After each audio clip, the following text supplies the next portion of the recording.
Hello and welcome to the Xenogenesis podcast. In this episode, episode 66, we're covering chapters 5 and 6 from part 3 Imago of book 3 Imago, the Xenogenesis trilogy by Octavia E. Butler. My name is Richard Acton, and I'm joined, as always, on this nearly vertical precipice by my co-host. Michael Glinka. Hi, everyone. Yeah, we're doing some climbing up towards the finale of the book. Indeed. Yep, we got some interesting to see a little bit of Jesusa in her element, I suppose. So absolutely, and it's interesting to see how all of our protagonists will fare in the unknown so far village of humans that actually still can reproduce. So this is the thing. Like, it's been now generations, because more than 100 years have passed since the fate of Lilith, from book 1. So the question is now, how long? When did it start? Actually, like, did it start straight away? Were there some humans still on Earth when the Onkali were rummaging around, or I wonder what was when did they start that village actually exactly? That's a good point. I mean, I think it would be well over 350 years since the actual war, nuclear war. Yeah. And I think, based on the number of generations and the potential age at which the people were reproducing, I think it could probably be just since the humans were reseeded rather than them having been there originally, or the other way around, actually.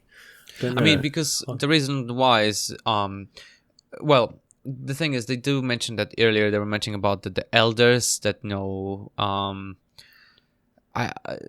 found them. I don't know. It's just the fact that just happened. It might be after the reseeding the earth with humans by the Onkali, because they were talking about the elders that look younger than some of the children, etc. So. Indeed, yeah, I think that's the more likely is that they've just been here since the reseeding, and it's just that we have relatively short generation times in the last 100 years or so. Yeah. That, I think, fits a little better. I guess so. Well, let's get to my chapter 5 prediction then. Mm-hmm. So, obviously, I was thinking, the four of them, so Jesusa, Thomas, Jodas, and Eero would be traveling to the village, and the good old Octavia style, it's definitely not going to be without any hiccups. The question was, I wasn't sure about the hiccups in here. I suspected probably either they will meet some resistance on the way, or maybe the village members, but I was counting probably more on the resistors, just by accident, by chance spotting them, but wasn't certain. Honestly, wasn't certain here. Yeah, and we don't really run into anyone particularly in the first section here, do we? I think chapter 5, there's some distant humans. Yeah. But no one actually crosses paths. Yeah. So it was a bit too early for that prediction, I guess. Yeah, getting them exactly when is than that's all. That's like we said a long time ago. I think I don't know. It was maybe in book 2. Is like you're getting prediction. It's fine. It's the timing that's important. Yep, it's always hard to tell exactly which part the next catastrophe is going to crop up in. Exactly. Well then, let's begin with the chapter 5 summary. Sure. So the chapter starts with the passage of time and descriptions of the changes in the environment. We start from the deep forest to nearly vertical cliffs. Thomas and Jesusa were back in their home. Jesusa was, as described by Thomas, part lizard. She was so versed in climbing vertical surfaces, it was crazy. He has seen her go up a naked rock. Obviously, that freaked out Jodas and Eero. But she never fell, and she guided and made path for all of them. Yeah, which was a bit different from seeing Thomas and Jesusa in the kind of lowlands, right? Absolutely. They were kind of struggling a bit when we found them in the jungle, but it seems like on the hillside here in the sort of slightly higher altitude region, they're a bit more at home. Yes, in their own their own environment. But it's crazy, the fact that you learn in how to survive in such an environment, and it for outsiders like Jodas and Ayer, it just looks terrifying to see a human like without any security to just walk up nearly naked rock. Yeah, I'm trying to remember I think it might have been a David Attenborough program or something like that, where there's a bunch of people who like climb up this massive overhanging cliff face on these like sketchy looking ropes and ladders to harvest massive honeycombs from these like gargantuan killer bees. Yes. Yes, and also I remember, isn't that honey also hallucinogenic? I think it might be something like that as well. There's there's some extra value to the honey, shall we say? Yes, I remember seeing that as well. It's absolutely crazy, and I think it's the reason why they get the honey is because of the hallucinogenic properties. Yeah, I mean it's good just for the sugar, but if you've got hallucinogens on top of that, then I suppose bonus, right? I guess so. Yeah, you don't feel the stings afterwards. I guess helps to overcome a different type of painkiller. Indeed, yeah.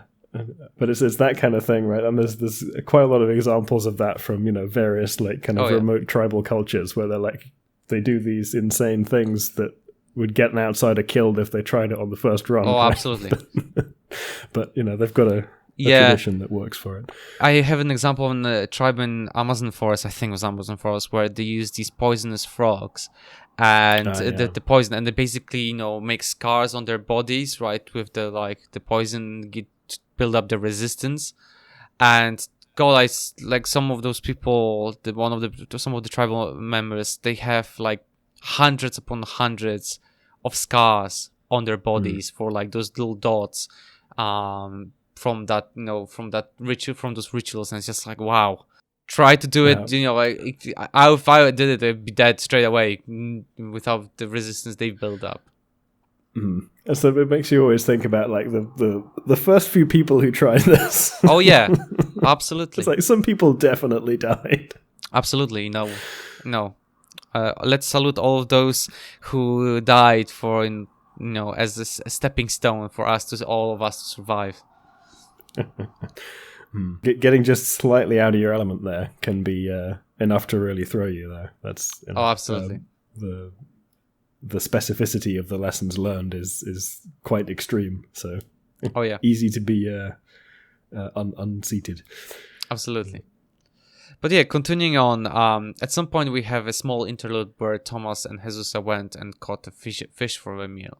At that time, Jodas and Ayer split themselves away from them, and Jodas had to listen to Ayer complain how could they do that, i.e. hunt and kill a fish, especially when they do not need it anymore for nutrition. Jodas explained, though, it was to preserve what a little control they have left, the little independence they had remaining. Or even like a symbol of the possibility of independence when they don't even really have any. It was perhaps even more extreme than preserving what little independence they have left. Yeah, it's a bit of a kind of a gesture towards retaining an independent aspect of culture. And then Ayer is describing that as an expression of the human conflict, the internal contradiction of the humans. I guess I think also references to Jodas that it understands what they're like thinking, right? So it gets it. It gets them, right? It's normal on Kalia, like they would be staring, but Jodas gets them. Yeah, it seems as though he's kind of internalized their reasoning. So even if he doesn't like agree, he at least understands, or it at least understands Ayer, despite having been quite closely bonded with the two humans, it's not yet. It's not the full bond, right? Absorbed that. It's not had the same degree of intimacy with them as it might have done with some other human mates. Absolutely. So as the conversation continued, suddenly Ayer spotted humans not far from them. Jodas missed them because it seemed more relaxed, whereas Ayer was honed in like a missile on the human targets. It seemed that there were 4 humans and they were walking away from them. They got something and they were planning to eat it. They needed to be careful. Jodas mentioned that it's better not to get shot. It was painful and it would probably handle the pain easier this time, but they did not want to experience it again. Well, that being said, they started going back to the camp because Thomas and Jesus had finished eating the fish. On the way, Aero mentioned that Nikanj couldn't find any flaw in them except for needing them made so early. One quick thing just to follow up on the fish before we leave that entirely. After they'd eaten the fish, the two Uloi wouldn't sleep close to them. Oh yeah, yes, yes, there was that. They've done the equivalent of microwaving the fish in the office microwave. Oh, God, yes. Yes. No, they smell of dead fish. We're not going anywhere near them. So even their imperative to be with them is overridden by you killed the fish. Absolutely. Which is kind of funny. But yeah, absolutely. In here, Aero, that conversation with Aero, talking about Nikanj, couldn't find any flaw except for that accelerated or enhanced needing of the mates, needing, not wanting, as you mentioned here in the notes, right? So it's it's just crazy. We've noticed this by ourselves that this is definitely much more enhanced, much faster, like the second metamorphosis compared to normal Oankali, and it seems that Nikanj also noticed this. Yeah, it's something we've been commenting on for the last couple episodes, I think, is that this seems more acute for these construct Uloi than it does for, or we suspect it was more acute for these construct Uloi than it was for the other Uloi, based on the way they seem to be experiencing it, without having had a necessarily a direct experience of this, at least something with this sort of analogy. I suppose we had Nikanj's second metamorphosis, but it already had its mates lined up, as it were, so we didn't really have a reference unmixed Oankali Uloi second metamorphosis without mates as a comparison point, right? True, absolutely. But it did seem like it was more extreme than we would have suspected, given how it went down with Nikanj, and now we have kind of an explicit textual confirmation of that, where it is actually significantly more acute. I thought there was a bit of an irony there in that, and as we'll see in the rest of this chapter and the next one, that they're sort of more compelled, as we have been seeing, more compelled to take on human mates than the other Oankali are. So they're more human, and yet they're behaving in a more kind of predatory fashion towards humans than even the ordinary Oankali might. No, you're absolutely right with that. It's very clear, especially different humans that Jodas met, and it's like absolute desire and then changing of the body to match the preferences of that person. It all matches exactly what you're saying. It's really ironic that they're much more predatory and yet more human. But I guess it is in human nature to be more predatory. So. Yeah, maybe that's a part of it. Yeah, and we see it also in Lilith and Tino's reactions to the behavior of both Jodas and Eeyore. They're kind of, Lilith was very disapproving of Eeyore's kind of not Eeyore, of Jodas's sort of strong arm tactics and the potential for what Eeyore might get up to. So it's uncomfortable for them as well. Yeah. So they continue conversation on why the need for the needing of the mates as well, and why did they focus on humans so much. Eeyore asked if Jodas wanted other mates, and it said that it wanted Oankali to balance the parts that make it. Eeyore couldn't answer this question because they didn't know if it will survive, because there are days it feels like it will dissolve. 2 days later, Thomas and Jesus asked to get their marks of their genetic disorder back. They were crawling up in the trail and could sense more and more humans. Thomas told Eeyore and Jodas that the more human they make themselves look, the better, but Eeyore was already struggling as it was with its form. Jesus was worried about what may happen. If they were caught, then both Thomas and Jesus would be married to someone very quickly. She asked what would happen if someone tried to have sex with her, and Jodas told her she would fight until someone gets hurt, or killed, in fact. Yeah. So we've got that sort of additional component of them having been mated to the Uloi that they will have stronger responses than even they might ordinarily have had from being forced into this. Exert more strength in fighting someone, physically you find repulsive because of Don Kali's influence. But yeah, the hunters were men, but just asked what would bring women out from the protection of the settlement. Thomas smiled and said they would meet with those who they love, not who they were told to marry. Here's a quote from the book. I knew humans did such things. Marry here and mate there and there and there. There was nothing human biology to prevent this. In fact, human biology encouraged male humans to have liaisons with more than one female. The male investments of time and energy in fathering children was much smaller than females. Okay, I guess. So there's some interesting dynamics there, right? Because as they say, it takes two to tango. Yeah. And it doesn't work if there's an asymmetry in sort of a male interest in having other partners and not a female interest in having other partners, which is something that we kind of miss out a little bit on. In that, so in many other species where there's a certain degree of infidelity from a kind of primary monogamous pairing, things like sperm competition are quite common in birds, for example, where like a female bird might mate with many males, but then there's competition among the sperm to get to the egg. And there's potentially similar dynamics, if not exactly sperm competition, going on in the human context, in that there's the sort of primary value might not necessarily be in like immediate genetic quality of the mate per se, but something that's more readily externally gauged, but rather stuff that's more behavioral, right? Plus the asymmetry of the investment in offspring in human couples is not typically that high in the long run, right? There's an asymmetry in the like conceptual bit, as in the conception, but there's or the early phases resource investment. But in the lifetime of the individual, it's less asymmetric in humans than in many other species, right?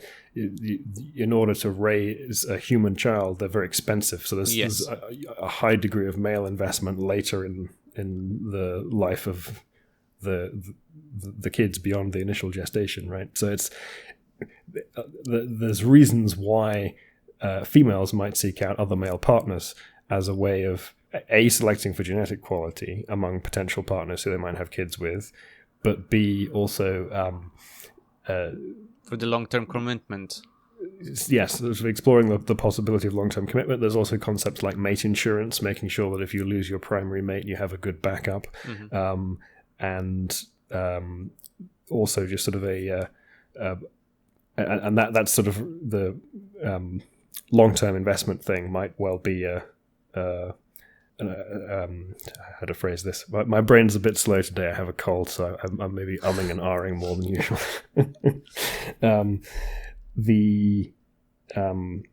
It's sort of the like I have other options kind of thing, right? It's a bargaining chip in resource investment. That's a way of phrasing it. No, but the thing is, though, it's hard to compare to other species because it really depends on how the evolution took us, right? Because, for example, there are species, correct me if I'm wrong, but I think penguins make mates for life. There's still some infidelity in penguins, but yeah, I mean, one of the other questions is... I mean, there's infidelity everywhere, to be honest, if you think about it, but it's just the fact that... I mean, there are some species that are more monogamous than humans. So one of the things you can look at for as a sort of straightforward biological correlate of the degree of monogamy is actually male testes size. And on the sort of like degree of monogamy is the more monogamous you are, the smaller the testicles you need, right? Yeah. And humans are kind of on the like we're if you draw the spectrum and adjust for body size, we're not quite in the monogamous range. We're sort of a little bit below monogamous. So you'd predict a certain amount of infidelity in humans from male testes size. Fair enough. I'll look for the papers for the reference for this, and I'm sure I'm going to enjoy the reading of them. Yeah, that's some interesting stuff out there. But there's some other uniqueness about humans is we're quite dependent on the cultural context as well, right? There's things like concern over non-paternity and whether like the stakes for potentially like for a woman engaging in infidelity with a non-primary partner might be a lot higher in certain cultural contexts than others, because there's sort of higher weight placed on like the degree to which males exclusively invest in like their own very high confidence children versus a more communal style of investment in the raising of offspring and stuff like that could potentially influence the game theory of paternal and maternal investment differently. There's a lot of factors. I mean, with all of these topics, a lot of factors influence, what sort of development, the surroundings of development, the cultural development, the economical development, education, stuff like that. All of those, all those things influence the attitude of each individual. So it's it's on an individual basis, based on the environment, based on upbringing, based on everything. So yeah, I mean, part of the thing is like there will have been multiple successful strategies to pursue in the ancestral environment because humans are very complicated. Yes, absolutely. So you could have played the game different ways, which means there will be people who will be inclined to play the game particular ways in the modern context, right? Absolutely. And then you have all these interesting modifiers where the modern world doesn't resemble the ancestral environment in certain ways, like the existence of contraception is a big one. So yeah, that complicates things still further. I mean, we are humans. We complicate things that already are complicated because that's the way we are, even if we don't even realize that. Yeah, so we're specialist generalists, right?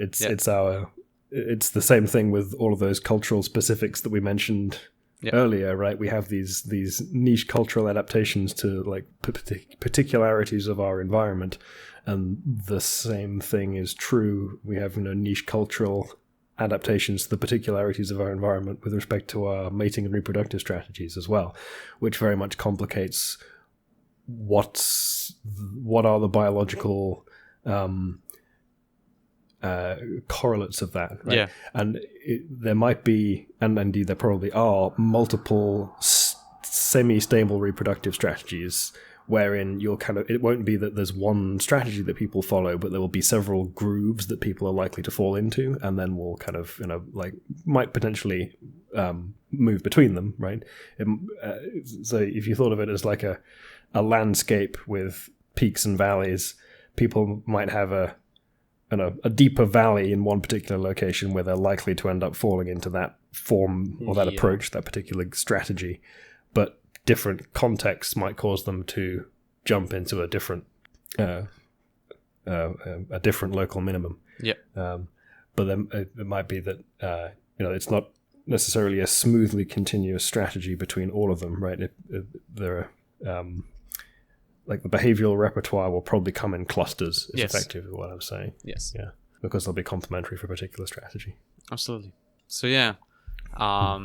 They, in the tribes here, they met and they did it all of that either because of love or because of temporary attraction. Jodas thought that it would be good if they find a pair of humans for Eira at the time, because this way there would be a mutual attraction between the humans already present. It was originally thought that to bring people Thomas and she were supposed to marry, but they also were siblings, so they thought it might not work. The chapter ends here with Thomas saying to Jodas to change him and Husa back to how they looked originally, meaning with the tumors, and they would bring them in the place where the people met the next day. But the next night, they were spotted. In true Octavia Butler style. Yeah, that's that little final sentence with the next they were spotted thing. I don't. Do we get that many kind of that explicit cliffhangers? No. That was that's an unusually cliffhangery chapter ending. This one. Yeah. I think she was just like, yeah, what did you expect? Yeah, so at this point you should know. You should know better now, reader. Dropping the pretense. Yeah. Exactly. Yeah, at this point she's just completely dropping all the pretenses. Just like, if you by now don't understand me, I mean, why are you reading this book? So yeah, let's get to my chapter 6 prediction. Yes. So obviously, of course, they were spotted. Octavia. Well, as things go, I thought before Jodas can even change the siblings, I thought they will, before even they get changed, I thought they will get spotted and surrounded. And faced with guns, they will, be taken to the village, and then, things will get hairy very fast. But no, actually, they did get changed ahead of time, in time, and, it was a bit later that they get caught. But, like, I generally thought that they were like, oh, Joda's doing something, and then suddenly they get surrounded, and they're like, this weird thing is doing something to Jesus and Thomas and shoot them, right? The type of situation. Yeah, they kind of get away with it, right? It's not quite how they planned, but it sort of ends up roughly working out. So they didn't really want Thomas and Jesus to actually get like captured per se, but they were sort of planning on doing a bit of infiltration, just not like the whole village. Yeah, ideally. Yeah, absolutely. So yeah, let's get to chapter 6 then. They actually didn't know they were spotted. As they rounded the final bend before the village, they saw crops grown on terraces. Corn, melons, potatoes, and things that they did not recognize at all. The Yashi in Jodas was craving for the new genetic material, whereas Ayer was focused like a hawk on the humans in the village. Yeah, so that's the first time we've got kind of a first-hand experience of the adult Uloi hunger for new and novel genetic material. I wanted, materials. Give me. Yeah. So they've exchanged one hunger for another, right? So Aor's still stuck on the needing mates step. Yes. And, give me that booty. Whereas Jodas has graduated to he the post-nut clarity of Jodas is it's like allowing it to focus on the more elevated, in the pyramid of schemes of needs, elevated thoughts. Yeah, I suppose the new genetic material interest from the Yashi is slightly higher on the Maslow's hierarchy of needs. Yeah. Equivalent as redrawn for Oankali biology. Yes. So yeah, the scent of humans was growing strong, and as they were walking, Ayer accidentally stood on a dry stick. The sharp snap of wood went wide into the darkness. They stopped, but I heard footsteps behind them. Jodas immediately whispered that they were being followed, and Thomas guessed that it must have been the guards. Jesus quickly told Jodas and Ayer to get away and hide. Here's a quote from the book. The guard meant to catch us against their mountains. We were trapped now, really. If we ran to the river, we would have to go around them or go through them and probably be shot. There was nowhere for us to go except for up the sheer cliff, or down like insects to hide in the thickest vegetation.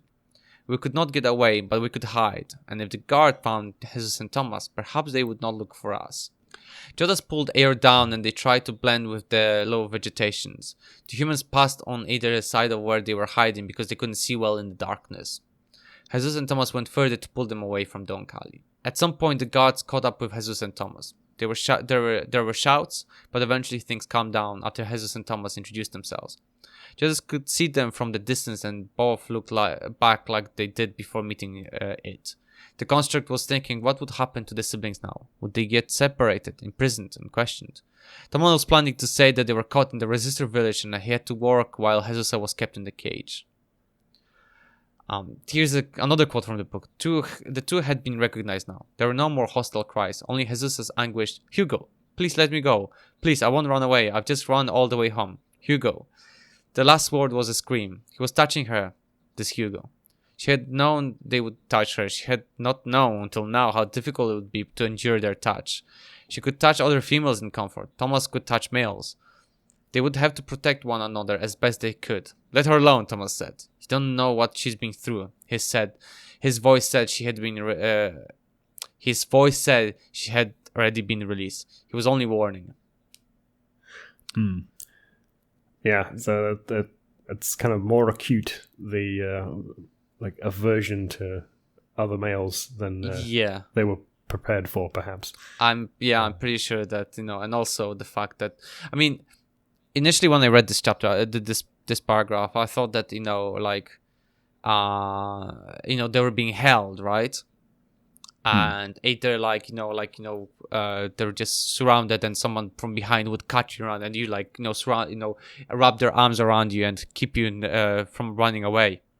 So initially I thought that I had two thoughts. One, it was like just him just holding her was enough for her to like really have this aversive reaction. But at the same time, the way the Octavia uses, he was touching her, I thought it meant like he was actually sexually touching her, inappropriately. And I wasn't sure how to actually read this chapter. It's a bit ambiguous on that point, I think. But I think it could also just be read as like, I don't know, he went up and like, touched her shoulder or something in a way of like, is this actually you kind of thing? Yes.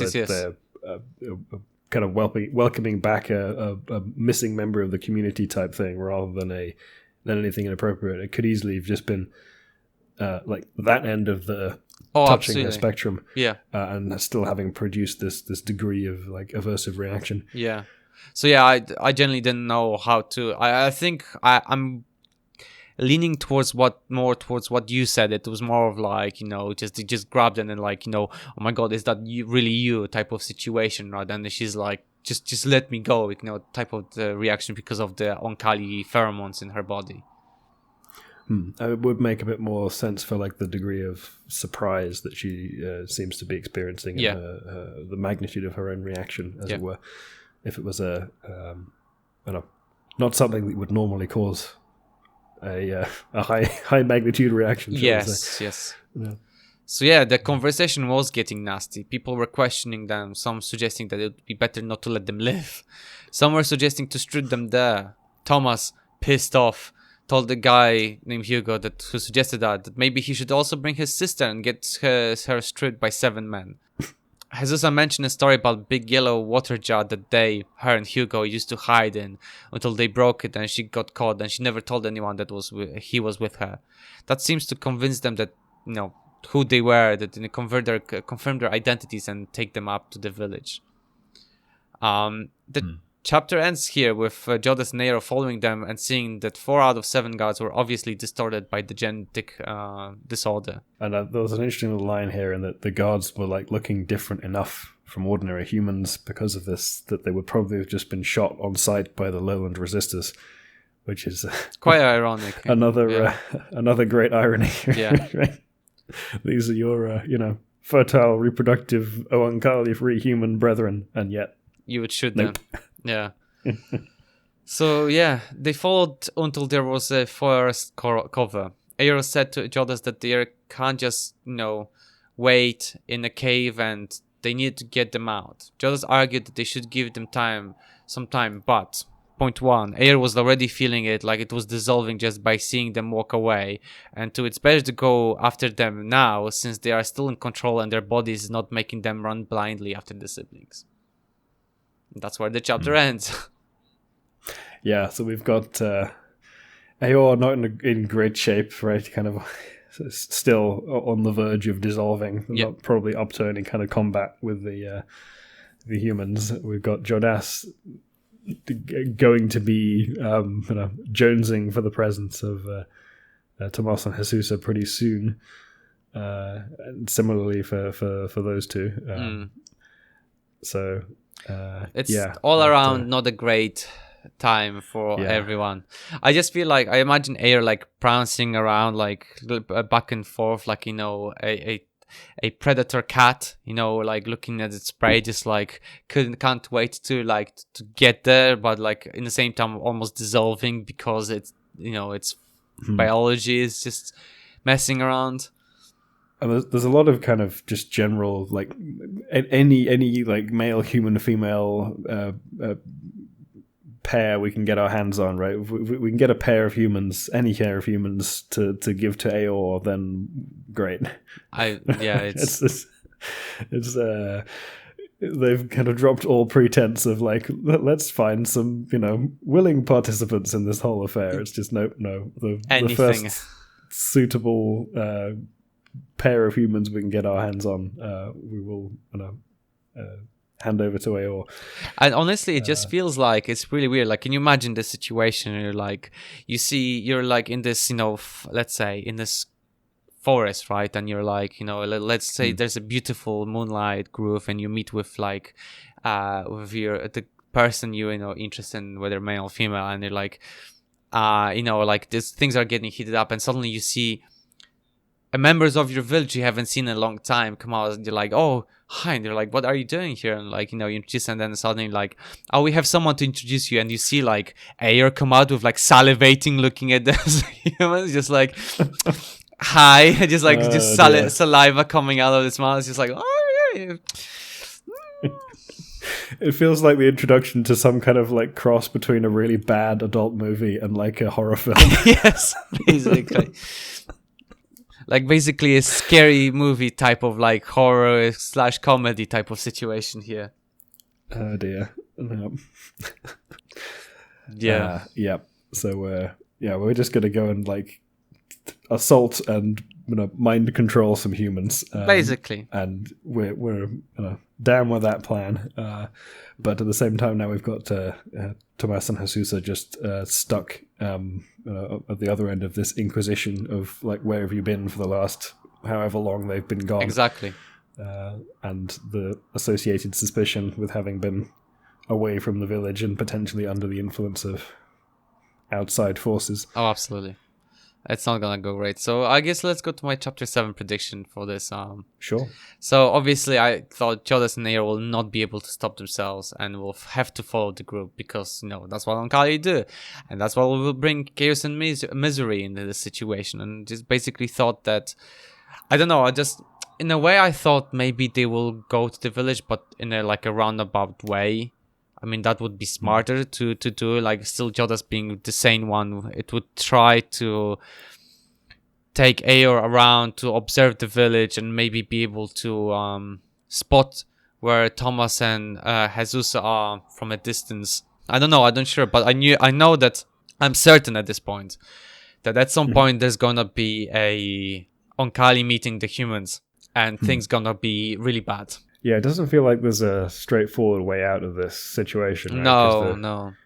The Uloi here are substantially outnumbered. And also out of time, like running out of time, because the moment Nikanj comes back and the rest of the family comes back to Lo will inform the Chkachtak mothership that there is actually humans that are fertile on the earth, and then that basically will send like a bombardment of fleshy meteorites down at that area, full of Oankali that will be like, give me a human after midnight type of situation. And that's what's gonna happen, right? Like, so they're literally like between a hammer and an anvil. So do you think we might see that eventuality? I think it might be the case that maybe not yet, but I feel like that might be the case in long term. Like, probably one of the last chapters in this part is that, as Aor maybe manages to meet some humans, suddenly you see these like meteorites of flesh just falling down the sky, and there's like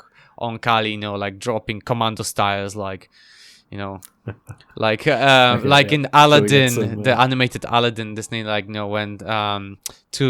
when Genie suddenly like this, like setting up security, like copying himself as a commando, is just basically type of situation, and just more and more Oankali surrounding these humans. Okay, so sort of Oankali dropship style. Basically, yeah. Where they come in from orbit and go all SWAT team on the rogue humans. Basically, yeah. No. But that's probably towards the end of the book. At the end of the book. Not now. Right. So not yet. Not yet. Well then, is that everything for today, Richard? I think so, yeah. Awesome. Thank you very much, everyone, for listening. We are Xenothesis. You can find all the places we upload our podcast on xenothesis.com. I was Michael Glinka. And I was Richard Jackson. Goodbye.